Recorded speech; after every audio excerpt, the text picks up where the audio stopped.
Science and Technology.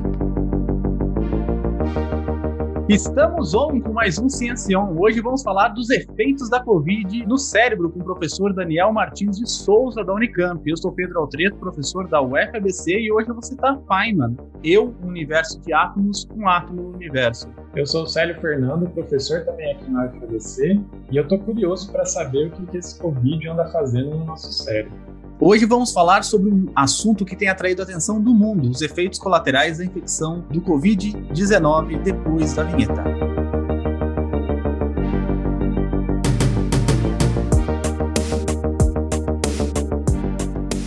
Bom, e para debater esse tema, convidamos hoje o professor Daniel Martins, do Instituto de Biologia da Unicamp, para conversarmos em especial sobre os efeitos do Covid no cérebro. O professor Daniel ele é formado em Biologia pela Unicamp, onde também fez seu doutorado, possui pós-doutoramento pelo Instituto Max Planck de Psiquiatria na Alemanha, e em Cambridge, no Reino Unido. Ele é membro afiliado da Academia Brasileira de Ciências e da Academia de Ciências do Estado de São Paulo, além também de ser editor de diversas revistas científicas da área, além de ser coordenador da área de Biologia da FAPESP na Unicamp. Ele comanda o Laboratório de Neuroproteômica, onde realiza diversos estudos em proteômica aplicados a modelos clínicos e pré-clínicos associados a distúrbios psiquiátricos. Bem-vindo, Daniel. Obrigado, Sérgio. Obrigado pelo convite, Pedro. E, Daniel, a gente sempre começa o nosso programa querendo saber um pouquinho mais além do que a gente vê lá no Lattes, no currículo do pesquisador. Então, a gente queria que você contasse um pouquinho para a gente como é que foi a sua história, além daquilo que está lá no Lattes, certo? Por que você escolheu estudar essa área de pesquisa? Como é que você decidiu ser um pesquisador? Contar um pouquinho para a gente a sua história. Pois é, na verdade, hoje em dia percebo que eu não sabia que eu queria ser cientista, né? Mas hoje em dia eu entendo que eu sempre quis. Na verdade, eu sempre gostei da área acadêmica, mas mesmo sem orientação, acabei chegando nela, né? Eu tenho para mim que todas as pessoas, elas nascem cientistas. A gente vê isso, quem tem um filho, né? Um irmãozinho pequeno, um priminho pequeno, aí percebe isso nas atitudes do dia a dia das crianças, né? Como elas testam o mundo o tempo todo, né? Então a gente, por natureza, nasce cientista. Mas aí as coisas vão acontecendo ao longo da vida, a gente vai enterrando um pouco esse sentimento, né? E eventualmente não, eventualmente ele continua presente na sua vida, né? Então a minha família são pessoas que o meu pai não estudou muito, né? Na verdade, meu pai não tinha o primário completo, né? O chamado ensino fundamental hoje em dia, né? Completo. Mas ele era super sábio em várias coisas, assim, sabia vários porquês remédios poderiam fazer bem ou mal, né? Nem sei de onde ele tirava isso, mas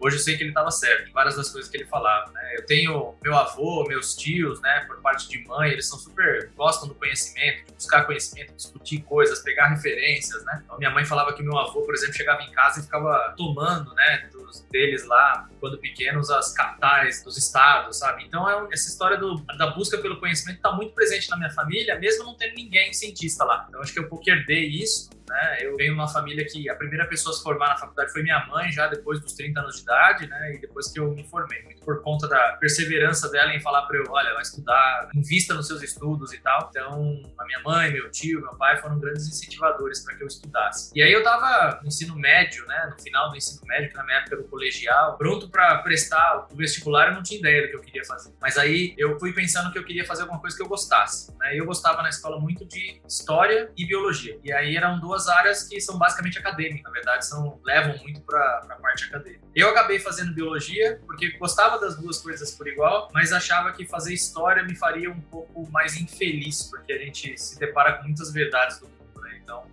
pensei em ir mais pro lado da biologia e assim me encontrei, né? Então, na minha formação eu tive um misto aí de escola pública durante o ensino fundamental, depois no ensino médio fiz colégio particular, aí cheguei na Unicamp, e aí na Unicamp, quando eu entrei, trabalhava, né, fazia faculdade junto com o trabalho, mas aí acabei encontrando, então, né, a pesquisa numa iniciação científica, e desde então, foi quando eu comecei a estudar proteínas, desde então eu não parei. Depois da iniciação científica eu fiz um doutorado, eu fiz doutorado direto, né, não fiz mestrado, fiz aqui no Brasil, fiz aqui na Unicamp, né, estudei na Unicamp, como você falou aí, né, fiz doutorado na Unicamp, durante o doutorado eu fui para a Alemanha, como pesquisador, como aluno visitante, né, e voltei para a Alemanha fazer um pós-doutorado. Aí fiz um pós-doutorado na Alemanha, fiz um pós-doutorado na Inglaterra, na Universidade de Cambridge. Voltei para a Alemanha como chefe de grupo lá, de um grupo grupo de pesquisa. Fiquei 2 anos por lá dessa forma, fiz um concurso na Unicamp em 2014. Então voltei faz quase 7 anos para cá. Então é um pouquinho da minha trajetória. Da onde você é, Daniel? Eu nasci em Santo André, na verdade. Aqui? Eu nasci perto de vocês aí. Na verdade, até para mim é uma boa surpresa, né, saber de uma universidade como a UFABC, né, do tamanho e da estrutura que a UFABC tem hoje em dia, né? É um orgulho para mim, né, saber que tá na minha cidade. E até em 2019, eu fui convidado para dar uma palestra na UFABC. Eu nasci em Santo André, a minha família mora em Santo André, aí é de Santo André, mas meu pai morava em São Bernardo, então eu morei em São Bernardo uma época. E ele morava do lado de onde é o campus de São Bernardo ali, sabe? Aí eu fui dar uma palestra lá, eu nem sabia que era lá, o campus que eu lembrava era o de Santo André, esse aí na Avenida do Estado ali, né? É o que vocês estão, né? É sim. E aí eu acabei indo lá, fiquei até emocionado, né? Saber que eu jogava bola ali do lado de onde é o UFABC hoje. Pra mim é um grande orgulho saber que tem uma universidade desse porte aí agora. Você contou uma coisa interessante, só para aprofundar um pouquinho. A sua mãe acabou se formando tarde, né? Em que ela se formou e qual foi o incentivo dela para se formar? A minha mãe, ela, é o que eu falei, né? Ela sempre se pautou muito pelo estudo ser uma coisa importante, estudar ser algo importante, né? Formar-se, ter, né, uma formação, algo formal. Minha mãe já trabalhava, né? Ela tinha uma empresa super bem sucedida de marketing junto com meu tio, né? Nessa época, mas ela sentia que faltava, né? Alguma coisa, ela queria ter um diploma universitário, né? Então ela fez direito na época. E aí ela fazia, e também era super puxada, ela fez direito na UMC, em Mogi das Cruzes, aí perto também, mais ou menos perto, né? E ela trabalhava o dia inteiro, ia à noite pra faculdade, chegava todo dia, por 5 anos aí, meia-noite, 1h da manhã, sabe? Então foi bastante esforço. Mas depois disso, tive um tio que acabou fazendo faculdade também mais tarde, né? Se formou. Um outro tio que fez um curso mais tecnólogo, assim, mas também, né? De curso superior. Então, a minha mãe quis buscar conhecimento, quis ter um diploma. Apesar de já ser bem sucedida, e nem, na verdade, precisar, ela não exerce direito hoje em dia. Ela continuou na área de marketing, continua com isso. Continua numa empresa como meu tio, mas quis buscar um diploma pelo conhecimento. Bacana. É sempre bom ouvir um pouco da trajetória para deixar claro para o pessoal que ouve a gente que ser um pesquisador é uma profissão como outra qualquer.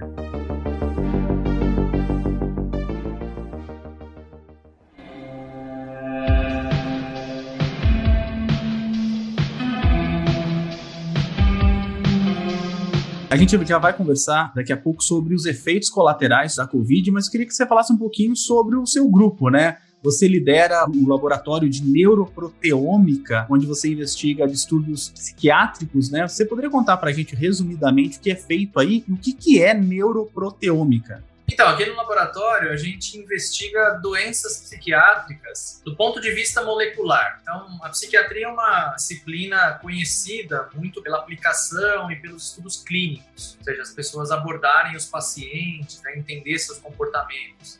A gente tem um grupo que tenta investigar um pouco mais a fundo o que acontece com as moléculas que estão envolvidas com as doenças psiquiátricas, né? Ou seja, a gente tenta mergulhar dentro das células dos pacientes e descobrir, né, moléculas, dentre as quais as proteínas, e como é que elas podem estar envolvidas com o estabelecimento de uma doença psiquiátrica, ou a manutenção da doença, ou qual o efeito de medicamentos sobre essas moléculas. E aí, como eu apontei, a gente tem um específico interesse nas proteínas. Como a gente sabe, nosso organismo ele tem uma espécie de receita, né, que é o nosso DNA, o nosso genoma. Ou seja, cada um de nós tem uma receitinha ali para existir. Só que o DNA, imaginem que o genoma, o DNA, né, é só uma receita. Né? Então, se você tem aquele bolo que você gosta da sua avó, né? Falou, vó, faz aquele bolo de, sei lá, fubá que eu gosto, né? Ela te passa uma receita, por exemplo, se você quiser copiar essa receita, ela te dá aquela receita escrita, certo?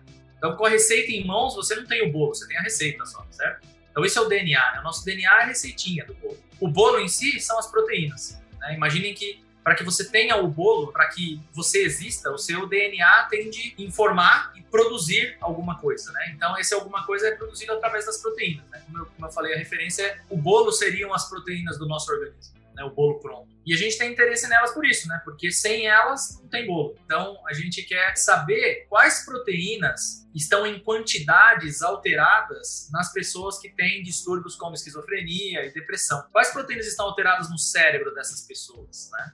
Quais proteínas podem estar associadas a um tratamento bem ou mal sucedido, né? Será que a gente pode mapear proteínas do sangue, por exemplo, e descobrir se alguém vai ser bem ou mal sucedido com uma determinada medicação? Então, isso é a proteômica, né? A proteômica é a ciência que estuda as proteínas, né? A ciência que estuda o proteoma. E o proteoma é o conjunto das proteínas que a gente produz.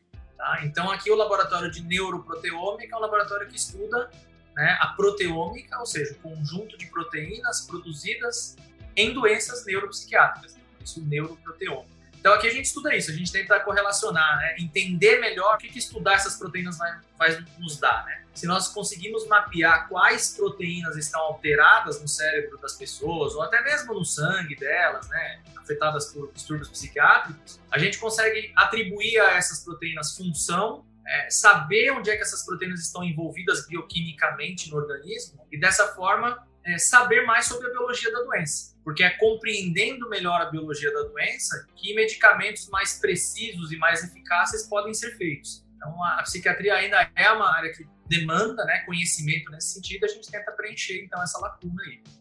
Bacana. E, Daniel, você também faz parte, junto com outros grupos de pesquisa, desse projeto maior que está estudando os efeitos colaterais, né, podemos chamar assim, que o Covid está causando no cérebro. Como é que surgiu esse grupo? Como é que surgiu a vontade de se estudar isso? Pois é, na verdade, eu não trabalho com vírus, né? Eu não sou, como eu falei agora, né? A gente tem um trabalho aqui que eu diria mais de bioquímica dentro de neurobiologia, né? Então, a gente não é especialista em vírus, né? Mas eu acho que quando a pandemia apareceu, né, a gente foi meio pego de surpresa. Curiosamente, eu tive para a Alemanha, fiquei um mês na Alemanha como pesquisador visitante lá em Jena, né, numa cidade alemã. E aí eu tinha acabado de voltar, né? A pandemia já estava chegando lá, né? Então eu meio que cheguei junto com a pandemia aqui, sabe? Eu cheguei, acho que em 10 dias a Unicamp fechou, porque a gente ia parar as atividades, porque os primeiros casos começaram a acontecer aqui. E aí eu acho que eu, como diversas pessoas, meio que sentiram um chamado nesse momento de falar, poxa, para que a gente é cientista, né? A gente é cientista para justamente ajudar em questões como essa que está acontecendo agora, né? Ou seja, nós temos aí um novo vírus, né? Assim, não um novo vírus, né? Mas um vírus causando uma nova doença em nível mundial. Então, acho que a gente tem que tentar ajudar com o que a gente sabe. Se eu sei estudar proteínas, se eu sei fazer neurobiologia, né, a gente tem que tentar ajudar com o que a gente sabe.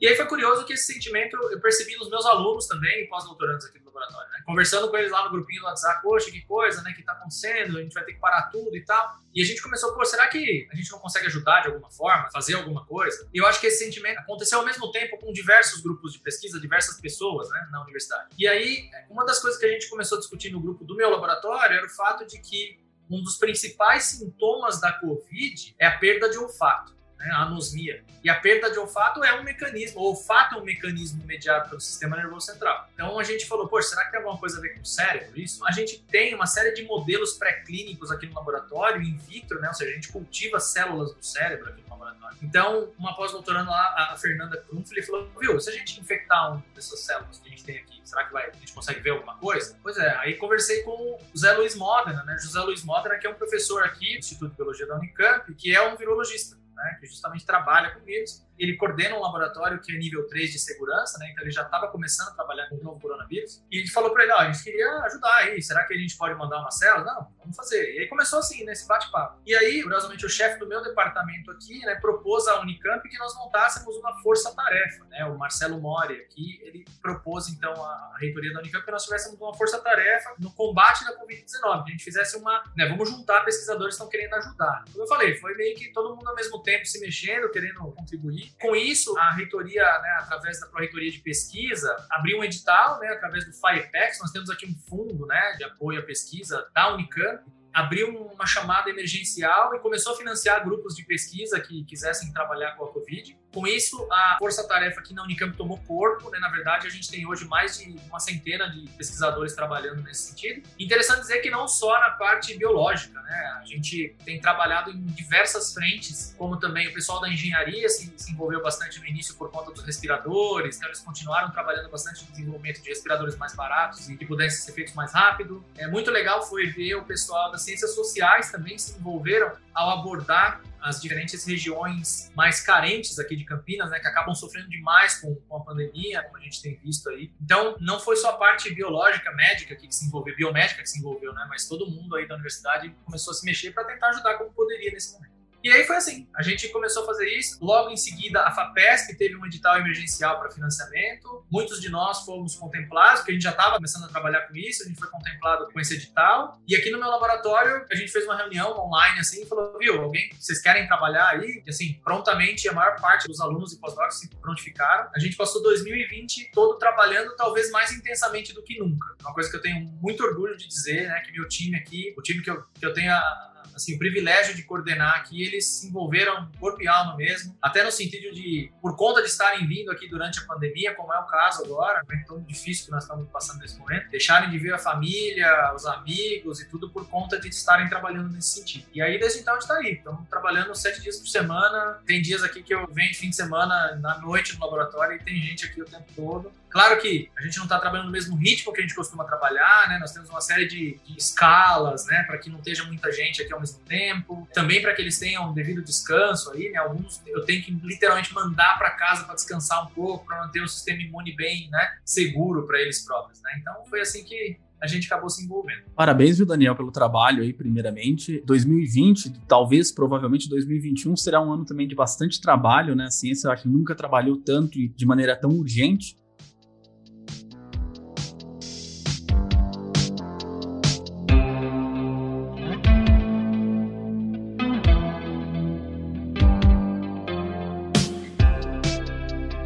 Vamos para o cérebro, então. Vamos falar um pouquinho do cérebro, que você é bastante conhecedor. A célula presente no cérebro, o neurônio, ele é muito diferente das células do corpo inteiro? E se sim ou se não, é comum que um vírus ataque essas células do cérebro? Pois é, uma coisa que acho que é interessante dizer é que vírus, né, por natureza, eles são entes oportunistas. Então, na verdade, até a evolução viral mesmo não mira nada, né? O vírus não pensa, né? O vírus não tem estratégia. Né? Na verdade, ele é um ente natural que consegue interagir com seres vivos. Até não é considerado um ser vivo. Se não ser oportunista, né, então é bastante caso a caso mesmo. Então, no caso do SARS-CoV-2, né, o novo coronavírus aí, ele tem a capacidade de infectar células humanas. Né? Ou seja, ele provavelmente pulou de organismos aí, né? Ele deve ter vindo de um outro organismo não humano e pulou para o humano. Né? Esse pulo quer dizer que ele deve ter sofrido alguma mutação, uma modificação enquanto no seu hospedeiro principal, e aí ele passa a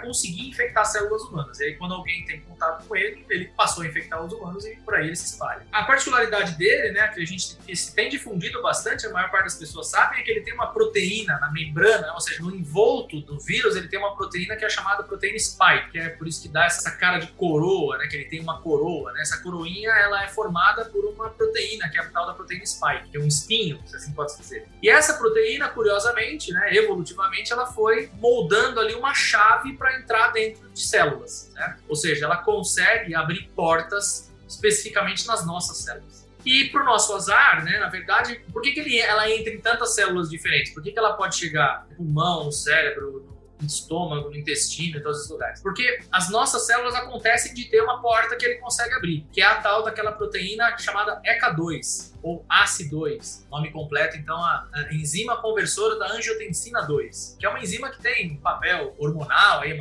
tem a ver com uma sinalização hormonal super específica do organismo, mas calhou que o vírus conseguiu moldar uma chave que encaixa nessa ECA2. Ele pode considerar a ECA2 uma porta, que é assim que ele entra. Ou seja, via de regra, né? Não é só a única maneira com a qual o vírus entra, tá? Mas via de regra, o que acontece, ele encaixa essa spike nessa proteína ECA2 e a tal ECA2 abre uma espécie de porta como que faz com que ele entre, tá? A gente já sabe hoje em dia que existem outras portas que o vírus pode adentrar, né? Não é só a ECA2, mas essa é a clássica, a principal, a canônica, como a gente fala em biologia, a principal aí de entrada. E, então, é isso, né? Na verdade, o cérebro é especial? Na verdade, é um órgão protegido, né? Especialmente protegido, né? A gente tem a tal da barreira hematoencefálica, né? Como se fosse um portão que o nosso organismo colocou ali para que o sangue, que é o mesmo sangue que circula na gente, só passe coisas que podem passar. E isso barra grande parte dos patógenos que podem estar no nosso organismo, como vírus e bactérias. Mas alguns vírus, eles têm a capacidade, eventualmente, de quebrar essa barreira, quebrar esse portão, enganar esse portão de alguma forma. E aí, o cérebro acaba não tendo mais nenhum privilégio, porque o cérebro tem células que contêm as tais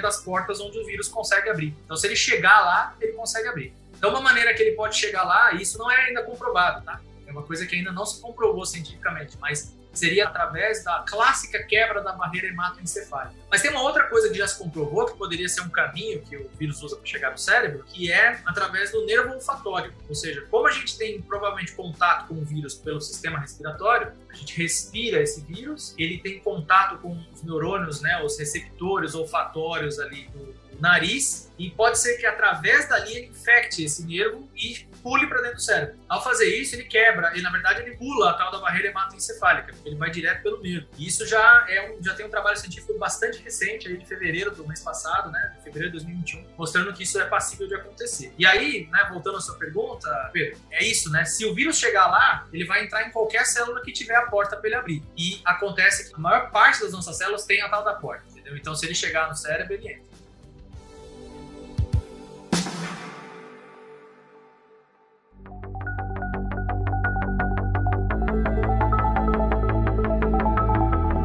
No cérebro, a gente tem um sistema imunológico, como tem no sangue, por exemplo. A vacina funcionaria lá em cima também? Perfeito, uma excelente pergunta. A gente tem um sistema imunológico no cérebro, mas ele é diferente. Na verdade, não é o mesmo sistema imunológico que é circulante, que é o que circula em nós. O cérebro é, imunologicamente falando, e eu vou me aventurar aqui na imunologia, porque eu não sou imunologista, mas o cérebro ele é imunologicamente privilegiado, né? Ou seja, ele não sofre a mesma ação, a mesma normal resposta do nosso sistema imunológico no corpo todo, né, que acontece no corpo todo, até porque muitas das estratégias do sistema imunológico é atacar e destruir as células que estão, né, infectadas, e isso não é bom que aconteça no cérebro. Mas nós temos um tipo residente de célula lá, que é a microglia, e a microglia é uma espécie de sistema imune do cérebro. Então a gente tem o sistema imunológico lá, tá? Mas sim, assim, a resposta imunológica, ela pode atingir o organismo todo, né? Porque aí sim, anticorpos são passíveis de passar pela barreira, por exemplo, e proteger, tá? Apesar de anticorpos não serem a única maneira que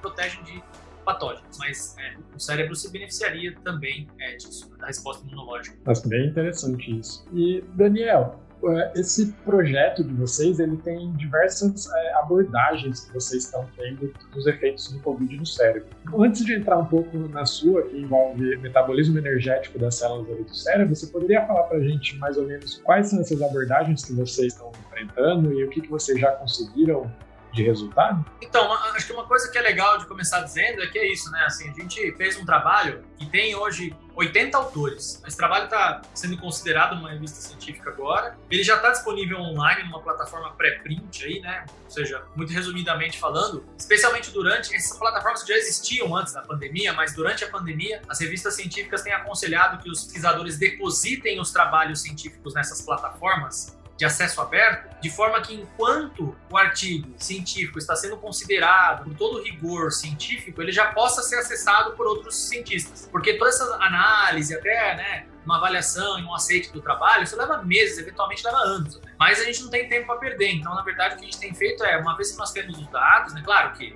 devem ser dados já minimamente aceitáveis para pelo menos serem considerados uma revista científica, né? Ou seja, os cientistas sabem como fazer isso. A gente deposita isso num repositório que vai fazer uma pré-análise e olhar ali e falar, bom, ok, esse trabalho aqui está minimamente maduro para ser depositado aqui, né? E aí ele está aberto para todo mundo, tá? Então, nosso trabalho está numa plataforma dessa, que chama medRxiv, né? Então, no medRxiv vocês podem ver tudo que eu vou falar aqui. Mas uma coisa que foi legal da pandemia, eu acho que talvez uma das maiores lições que a gente aprendeu é que ciência colaborativa é a melhor coisa que tem, porque a gente consegue juntar, otimizar recursos, né? E aí falando até da parte financeira também, aprender um muito com o outro e avançar muito mais, porque você junta pessoas com diferentes conhecimentos, diferentes expertises para responder uma pergunta. E o nosso interesse era, será que o vírus pode chegar no cérebro? Será que o vírus modifica o cérebro?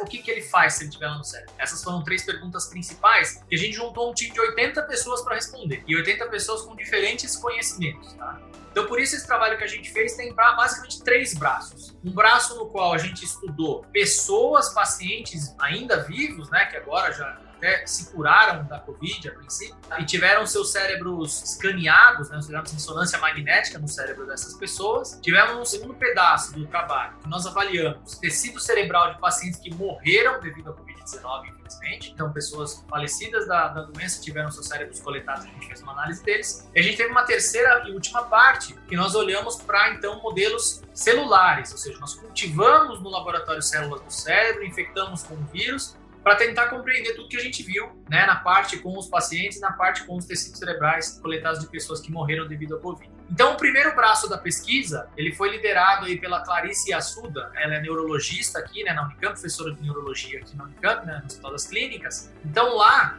eles recrutaram 81 pacientes que já tinham se curado, né, a princípio já estavam PCR negativo, ou seja, já não tinha mais o vírus detectado. Esses pacientes estavam, em média, com 54 dias depois do exame de PCR, ou seja, era um tempo depois. E eles eram pacientes que são considerados pacientes leves, acometidos com a doença leve, ou seja, eles não ficaram hospitalizados. Eles simplesmente tiveram a Covid, eventualmente algum sintoma, mas não ficaram nem hospitalizados, tá? Então, doença leve. E aí a Clarice, então, aplicou, né, Clarice e o time dela lá, né, e ela faz parte, né, de um grande projeto que estuda neurodegeneração e o cérebro, né, que é o chamado Projeto BRAIN, é um centro de pesquisas, né, financiado pela FAPESP, é um CEPID, coordenado pelo professor Fernando Sendes, e eles, então, têm um time de pessoas lá que trabalham com isso. Então a Clarice e o time dela escanearam o cérebro dessas pessoas por ressonância magnética, né, das 81 pessoas, e o que eles observaram é que, mesmo acometidos por sintomas leves, mesmo com, em média, 54 dias depois do diagnóstico, esses pacientes apresentavam discretas, mas significativas alterações na espessura cortical do cérebro. O que quer dizer? A parte mais externa do cérebro, ela eventualmente estava mais fina ou mais grossa em alguns lugares. E lugares alguns bastante importantes, né, para toda a função cerebral que a gente desempenha. Aí, com esses dados em mãos, eles fizeram análises também de associação a sintomas que os pacientes sentiram enquanto doentes, bem como tarefas cognitivas, ou seja, eles submeteram esses pacientes a algumas tarefas de exercício mental, né, ou seja, de tarefas cognitivas, né, de coisas de inteligência que envolvem, né, uma performance mais de inteligência para entender se o vírus pode ter, ou se a doença, na verdade, pode ter afetado alguma coisa. O que eles perceberam foi que existe uma correlação positiva entre as diferenças apresentadas no cérebro dessas pessoas com sintomas como ansiedade e depressão, e existe também uma associação dessas diferenças com alterações cognitivas, ou seja, esses pacientes foram submetidos a esses testes de inteligência, se assim pode-se dizer, né? Então, vamos falar que eles ficaram menos inteligentes, não é isso? Mas eles tinham maior dificuldade de executar tais tarefas, tá? Então, isso mostra que a doença, ela de fato afeta o cérebro fisicamente e cognitivamente, né? E também pode se expressar através de alguns sintomas. Muito bem, mas aí a pergunta é a seguinte: isso é porque o vírus chega lá no cérebro ou porque a doença ela pode ser, né, sistemicamente tão grave, né, do ponto de vista imunológico, que pode afetar o cérebro, né? Então aí a gente partiu para essa segunda parte, que foi avaliar o tecido cerebral coletado de pacientes que morreram devido ao Covid-19. E aí essa parte a gente fez em colaboração com dois grupos, principalmente. Um primeiro grupo que é liderado pelo Thiago Cunha, professor da Faculdade de Medicina de Ribeirão Preto, lá da USP, e também o Alexandre Fabro, né, que é um professor também lá de Ribeirão Preto, de patologista, né? E também tivemos uma análise dos cérebros de pacientes que coletados após a morte com o time do Paulo Saldiva, aí da USP de São Paulo. Então, dentro desses estudos, o que a gente fez? A primeira coisa foi, será que o vírus está lá no cérebro? Então, foi isso que a gente se perguntou. E o Thiago conduziu esse trabalho lá, liderou esse trabalho, junto com o Flávio Veras, né? O Flávio é pós-doutorando, ele que conduziu essa parte por lá. Então, lá eles acessaram 26 tecidos cerebrais de pessoas que morreram devido ao Covid. Desses 26 tecidos, 5 deles apresentavam sinais de degeneração, né? Sinais de inflamação evidentes. Tá? Patologicamente, neuropatologicamente, eles tinham alterações teciduais que correspondessem a alterações imunológicas ali no tecido cerebral. E aí o Flávio conseguiu detectar o vírus nessas 5 amostras que ele olhou. Então, das 26 amostras que foram analisadas, em 5 delas o vírus foi passível de detecção, ou seja, ele estava lá no tecido cerebral. Então, isso mostra que, pelo menos, o vírus tem a capacidade de chegar no cérebro. A gente não pode dizer que ele chega no cérebro de todas as pessoas. Na verdade, a gente acredita que não chega no cérebro de todas as pessoas, mas ele tem essa capacidade. Tá? Isso é uma coisa importante de se dizer. Aí a gente pegou o tecido cerebral do pessoal aí de São Paulo, do Paulo Saldiva, e fez uma análise, a tal da análise proteômica aqui em Campinas. Então o Vitor Corazola, que é pós-doutorando aqui no laboratório, carregou uma análise de espectrometria de massas dessas proteínas, e a gente viu que muitas das proteínas afetadas nos tecidos cerebrais correspondiam a um tipo de celular específico do cérebro, que é o astrócito. Até o Pedro perguntou, né, se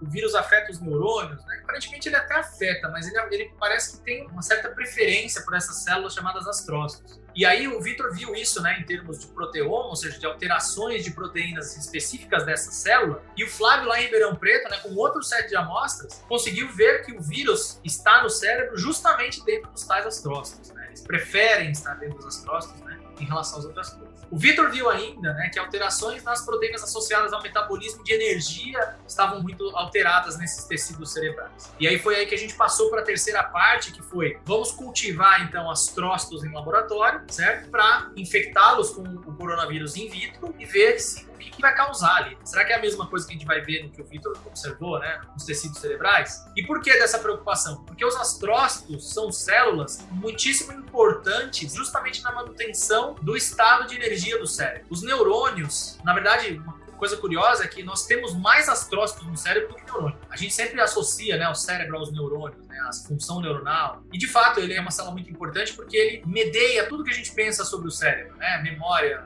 descanso, sono, raciocínio, qualquer coisa é mediada por neurônios, através da função neuronal. Mas os neurônios, eles dependem muito também de todo um arcabouço estrutural que as tais células da glia provêm. Então, nós temos no cérebro os neurônios e as células da glia, né? E as células da glia são um conjunto de células como os astrócitos, os oligodendrócitos e a própria tal da microglia, né, que protege o cérebro, ele é como se fosse, né, uma espécie de sistema imunológico do cérebro. Não só isso, mas ele faz isso também. Então, os neurônios dependem muito dessas células da glia para conseguir desempenhar suas funções. E a gente sabe que, em termos de energia, é muito importante, o astrócito é muito importante para o neurônio. Então, por isso da nossa preocupação de falar, puxa, se o vírus está afetando os astrócitos, né, se ele tem uma preferência por estar nos astrócitos, como o Flávio viu lá em Ribeirão Preto, se o Vitor, como viu aqui em Campinas, vê que tem alterações no metabolismo de energia nos astrócitos, seria importante entender um pouco mais, porque os neurônios dependem muito da energia que os astrócitos produzem. E aí a gente foi, então, para o laboratório aqui, né, em Campinas, gerar esses astrócitos humanos. E a gente gera esses astrócitos a partir de células tronco pluripotentes, né? A gente tem uma colaboração com o pessoal do Rio de Janeiro lá, com o time do Steven Day. A gente conseguiu umas células tronconeurais, né, das quais a gente transforma em astrócitos in vitro. E aí a Fernanda Krumfli aqui foi lá e infectou esses astrócitos, né, no laboratório de José Luiz Modena, e a gente foi observar o que é que acontecia. De novo, o Vitor, quando olhou, né, para a proteômica disso, vimos alterações associados ao metabolismo energético. Então, de fato, puxa, isso vai ser uma coisa bastante importante para a gente saber, eventualmente tentar conectar até lá no começo, né? Será que essas alterações cerebrais que a Clarissa viu lá nos pacientes podem ter a ver, né, com uma disfunção dos astrócitos? É uma pergunta que a gente quer responder.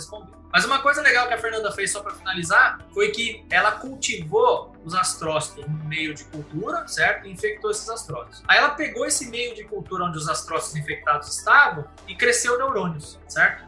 Porque a gente poderia ver assim, se o que o astrócito cria, né, em termos de ambiente, assim, para esses neurônios. E aí o que a Fernanda observou, né, é que os neurônios cultivados no meio de cultura, onde já teve um astrócito infectado, eles morrem mais. Claro que a gente tem um controle, né? Ou seja, um astrócito saudável foi crescido, pega o meio de cultura, aquele meio de cultura e cresce um neurônio. E aí eu comparo com o neurônio crescido no meio onde teve um astrócito doente. E a gente vê que esse neurônio cultivado no meio de cultura onde teve um astrócito infectado, ele morre mais. Tá? Então, o astrócito, ele acaba, quando infectado, podendo criar um ambiente tóxico para o neurônio. E aí que a gente volta e tenta agora, né, conectar com o que a gente viu, né, com o que a Clarissa viu lá no Hospital das Clínicas. Né? Será que isso tem alguma coisa a ver? Tá? Então a gente está tentando investigar isso. Então, essa longa história, meio curta, que a gente tentou conduzir aqui na Unicamp, em colaboração com os colegas da USP de São Paulo, Ribeirão Preto, que foi citado.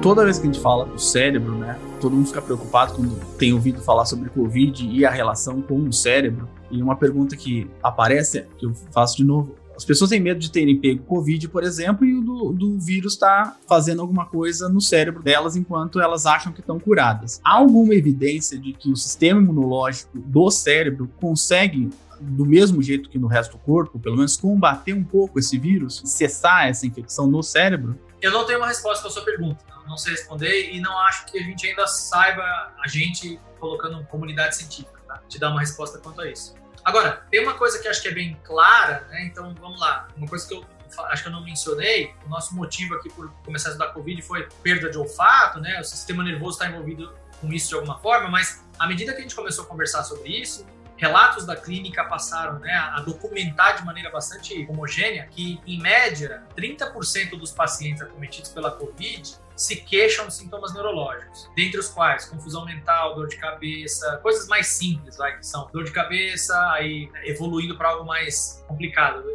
confusão mental, dificuldade de memória, cansaço mental e, eventualmente, até acidentes vasculares cerebrais, né, os AVCs, já apareceram aí na literatura associados à Covid.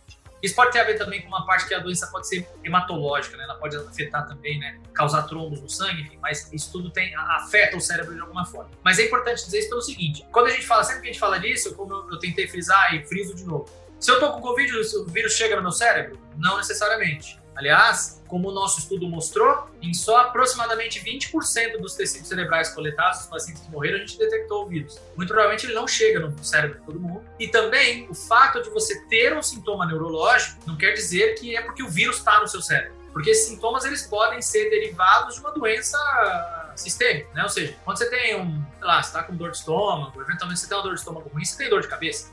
Certo? Ou seja, você tem algum problema no estômago que te dá uma dor de cabeça. Então, não quer dizer que porque você tem um sintoma neurológico, o vírus está no seu cérebro. O que a gente quer mostrar com esse trabalho é que ele pode chegar lá. Agora, essa pergunta ainda sobre o cérebro conseguir combater o vírus sozinho lá, eu não sei te responder. O sistema imunológico, ele atua em diversas frentes e de diversas maneiras, né? Então, descrever como é que ele melhor atua sobre uma determinada doença é uma tarefa árdua e longa. E ainda está sendo feita até para a Covid no resto do organismo, não só no cérebro, né? Então, tem relatos saindo agora, por exemplo, quanto que os anticorpos produzidos pela vacina vão proteger as novas cepas. Mas o anticorpo é só uma parte, ou seja, a gente tem também uma resposta celular que as vacinas despertam no organismo, que vão ser importantes. Tudo isso ainda tem que ser descrito, tá, Pedro? Então, eu não tenho uma resposta para a sua pergunta, mas eu alerto que o fato de sintomas neurológicos fazerem parte da doença não quer dizer que o vírus está no seu cérebro, né? Se você teve Covid, não quer dizer que o vírus chegou lá. A única coisa que a gente está trazendo é que ele pode chegar lá, porque aí, se ele puder de alguma forma ser detectado,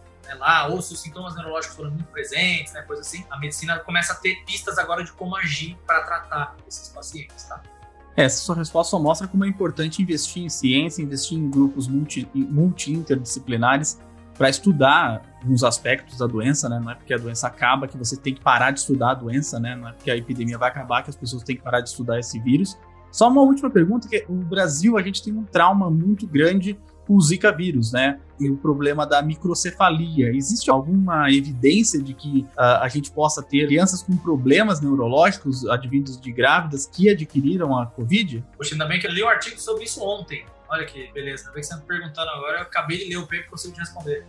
Mas olha, eu acho que se tem alguma coisa pra gente falar, felizmente não é isso, né? Na verdade, os estudos mostram que agora, como a doença é recente, né? Ou seja, a gente começa a ter dados sobre isso agora, por isso que o estudo é recente, porque a doença tem pouco mais de um ano, então só os bebês que nasceram agora que dá para serem acessados quanto a isso. Acessados no sentido de analisados. O que esse estudo mostra, né, e eu li ontem, acho que ele saiu na semana passada, é que, na verdade, a Covid, quando afeta mulheres grávidas, elas tendem a ter uma doença um pouco mais grave. As mulheres grávidas afetadas, elas tendem a sofrer um pouco mais com complicações de parto, do tipo nascimento prematuro, internações, né, por conta da doença, que acaba progredindo um pouco mais severamente. E essa era uma questão que era levantada até há muito pouco, né? Será que mulheres grávidas vão sofrer mais ou menos com o vírus? Porque o que acontece? É sabido que mulheres grávidas, elas têm um sistema imunológico um pouco mais debilitado, né? Ele reduz um pouquinho o volume ali, né? Até por uma questão de preservar o bebê. Então, quer dizer, ao reduzir um pouco o volume, ou seja, o tom, reduzir um pouco o tom da resposta imunológica nas mulheres grávidas, isso é bom ou ruim para a Covid? Aparentemente, não é muito bom, porque parece que as mulheres, elas acabam tendo um pouco mais de complicações, mulheres grávidas um pouco mais de complicações do que mulheres não afetadas pela Covid, grávidas não afetadas pela Covid. Mas isso tem um lado positivo, porque lembra que a Covid tem essa história da tempestade de citocina. E a tempestade de citocinas é, na verdade, uma resposta exacerbada do seu sistema imunológico. Como as mulheres grávidas têm um tomzinho mais baixo, elas tenderiam a não ter essa exacerbação na resposta, portanto, não uma doença muito grave. Mas, de qualquer forma, o que os dados trazem é que mulheres grávidas elas podem ter um pouquinho mais de complicação do que mulheres grávidas não afetadas pela Covid. Mas mesmo com isso, mesmo as mulheres grávidas podendo ter um pouquinho mais de risco aí, né, de problemas durante a gravidez, as crianças nascidas não têm diferenças significativas com crianças nascidas de mães não afetadas pelo Covid. Não se tem até agora, pelo menos, né, e a coorte é grande aí, acho que foram de algumas dezenas de milhares de pessoas aí avaliadas ao redor do mundo. Os bebês não são uma preocupação para a mãe. A preocupação maior é eles nascerem inteiro, porque as mães afetadas pela Covid, elas podem dar à luz um pouco antes, elas podem ter partos prematuros mais frequentemente. Mas as crianças que nascem inteiro, né, nascem no tempo certo, elas aparentemente não sofrem muito com a infecção do novo coronavírus. E, aliás, elas não têm o vírus, tá? Já viu-se que a mãe não passa o vírus pro filho. E, Daniel, você falou que vocês encontram o vírus no cérebro, mas não é uma taxa tão grande, você ali próximo de 20%. Mas se eu peguei Covid, me contaminei com Covid em algum momento, eu devo me preocupar de fazer uma análise neurológica, eu devo me preocupar para acompanhar isso, para ver se eu vou ter alguma sequela no cérebro? O que você pensa sobre isso? Olha, eu estou falando aqui como um bom bioquímico, né? Eu não sou médico, então obviamente eu não tenho que prescrever nada médico, mas eu acho que se a pessoa apresentar sintomas neurológicos muito evidentes, acho que eles têm que procurar um neurologista. Os neurologistas já têm sabido desses dados, né? Então eles sabem que a Covid afeta o cérebro. O nosso grupo é um dos primeiros que apareceu falando sobre isso, mas vários outros ao mesmo tempo começaram também a aparecer com dados. Então, neurologistas estão bastante por dentro disso já. E, óbvio, eles melhoram do que ninguém para tratar esses sintomas. Então, acho que, óbvio, por dor de cabeça. Nossa, qualquer doença dá dor de cabeça. Mas foi uma coisa muito que eu ouço falar, né, dos meus colegas da clínica, é que os sintomas neurológicos são mais evidentes, assim. As pessoas têm grande dificuldade de memória, de prestar atenção nas coisas. É bem perceptível, assim, essas alterações cerebrais, né? Ou seja, uma simples dor de cabeça deve fazer parte da doença. Mas uma coisa mais grave é que a pessoa sinta que é algo que está assim, afetando mesmo a vida dela, né, do ponto de vista neurológico, como isso, né? Começar a esquecer as coisas, ficar confuso, ter dor de cabeça muito forte. Aí sim, acho que é motivo para procurar um neurologista, sem dúvida.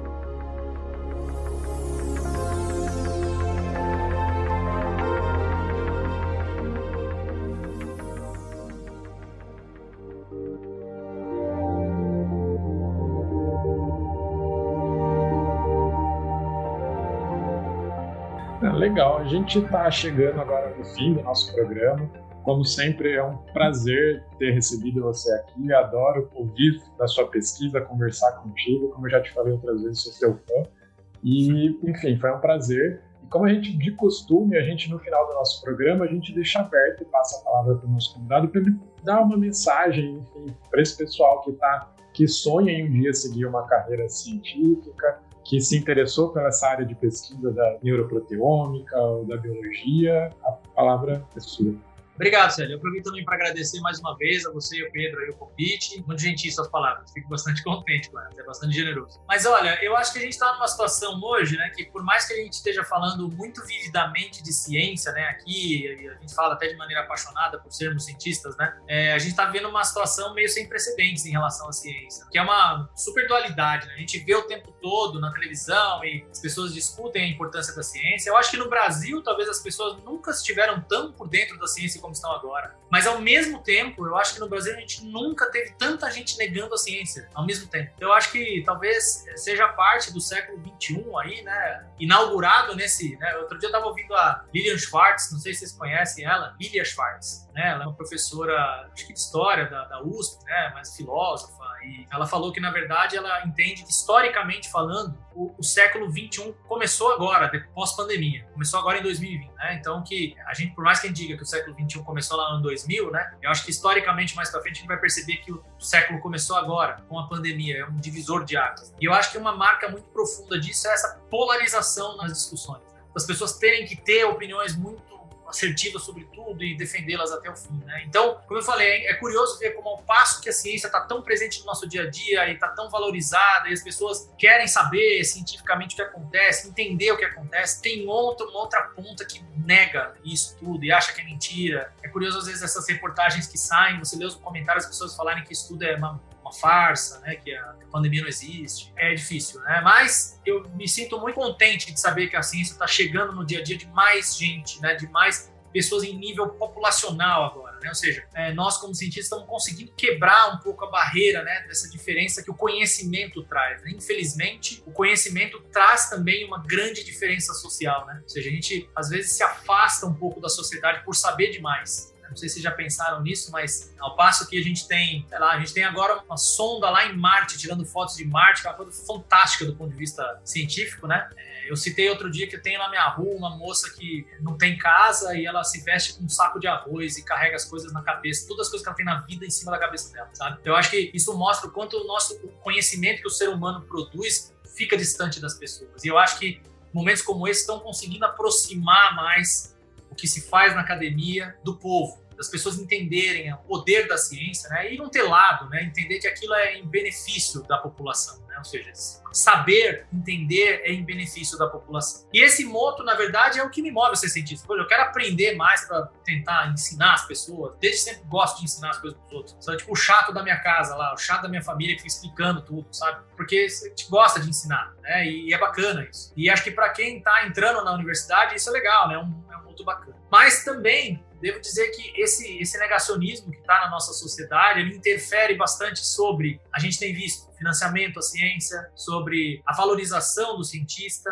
Então eu acho que também, mais do que nunca nesse século XXI, tem sido mais difícil do que nunca convencer as pessoas de que a ciência é uma profissão legal e boa de se fazer e próspera, porque a gente tem passado por dificuldades, ameaças, né? Ou seja, cortes, toda hora a gente fala disso, que, puxa, a ciência está fazendo tanta coisa, mas sofre tantos cortes, e não tem bolsas de estudo, e não tem, né, as bolsas de estudo que são os salários dos nossos cientistas, e não tem financiamento, né? E a gente vê órgãos como o CNPq, né, que financia pesquisa em nível federal ser esvaziado, né? Então, à medida que os alunos começam a entender o mundo científico, eles ficam apaixonados especialmente por gostar, mas também desanimados por tudo que está acontecendo. Mas o que eu tenho para dizer nesse momento é que, assim, isso são fases. Aqui no Brasil isso não é novidade, né? A gente passa por fases, né? Há 10 anos atrás, a gente estava talvez no ápice do investimento na ciência, da valorização do cientista, financiamento, a pesquisa, as pessoas indo estudar fora do Brasil e voltando, financiados pelo governo federal, isso tudo estava acontecendo muito bem. E agora a gente está numa parte diferente. Eu acho que isso é parte da nossa sociedade, né? E o que não é assim no Brasil, né? A gente teve uma crise lá em 2008, aí de repente melhora de novo a economia, agora está ruim de novo. Então, acho que, como tudo, isso varia. O que eu digo é assim, se você gosta de ciência, se você gosta de aprender, e gosta de ensinar, e gosta de descobrir, mantenha-se firme aí, né? De fato, nesse momento hoje, pode ser que não seja a profissão mais atrativa, mas esses altos e baixos acontecem em toda a sociedade. Não é porque você vai estudar, sei lá, profissões um pouco mais conhecidamente profícuas aí, por exemplo, não é porque eu vou estudar engenharia que eu vou ser rico também, vou ganhar dinheiro, né? Você vai ter que batalhar bastante para conseguir ter um bom emprego, né? Para conseguir manter seu emprego. Mesma coisa acontece na academia. Então, se você gosta da sua profissão, eu acho que mais do que ganhar dinheiro, né, você todo dia trabalhar como se fosse brincar, como se você fosse fazer uma coisa que você gosta. Eu digo isso, eu não sinto que eu trabalho todos os dias. Eu sinto que eu vou fazer uma coisa com a qual eu me divirto. E eu acho que isso é a maior bênção que se pode ter. Mais do que pensar em, mas cientista fica rico?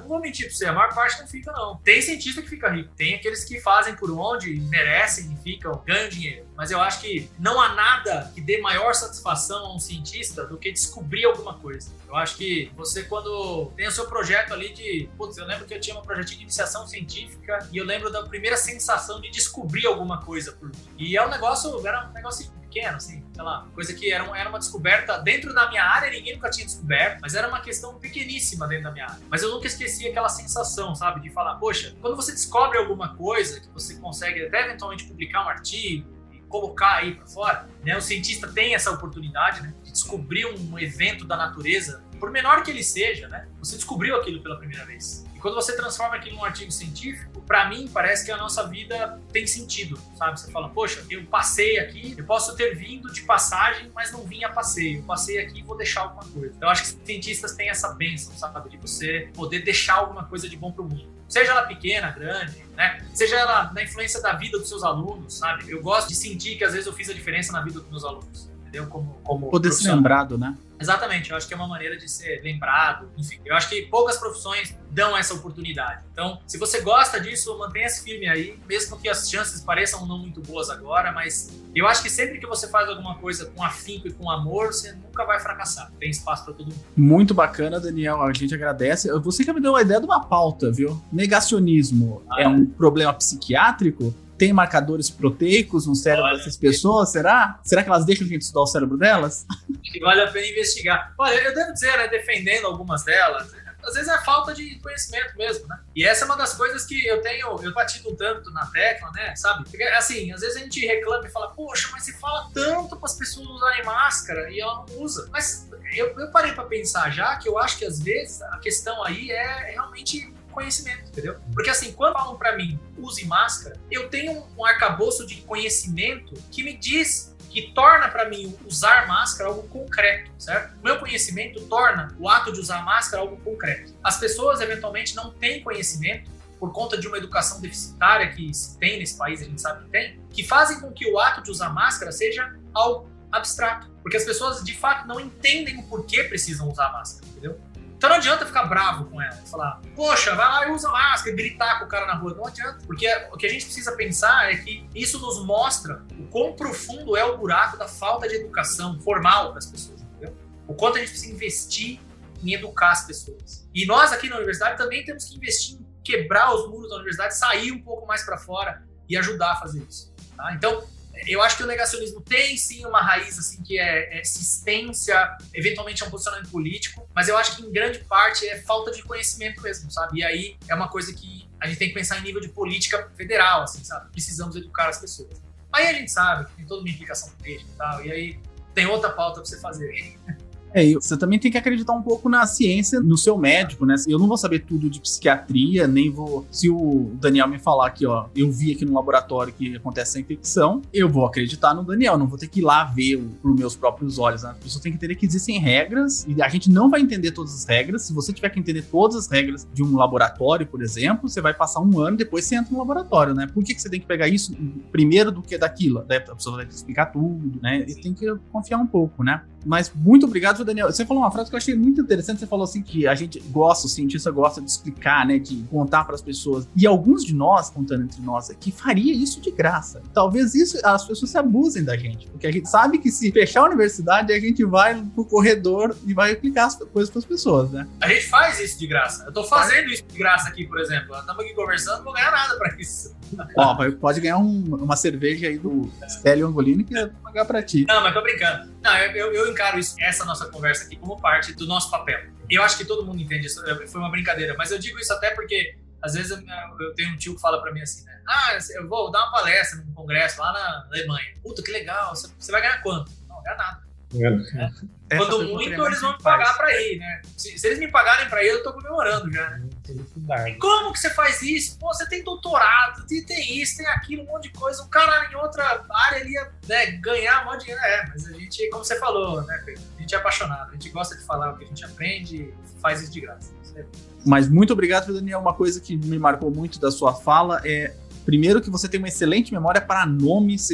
E segundo, que você tem um dos pontos mais legais que eu acho na ciência, a ciência colaborativa, que é a gratidão. Você cita o nome de todo mundo com que você trabalha, e isso é muito legal mesmo. Deu para ver que a ciência não é feita com números, é feita com nomes. Isso é muito legal. Parabéns pela sua iniciativa de fazer isso aqui no podcast Ciencion.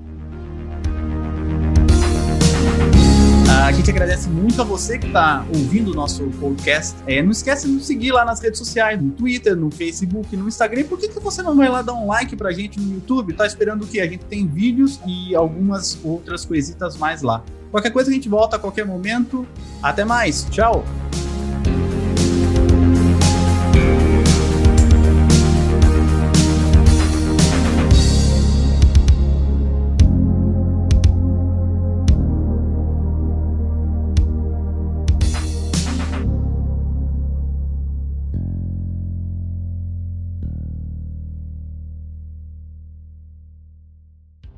Esse podcast foi editado por Gabriela Lima.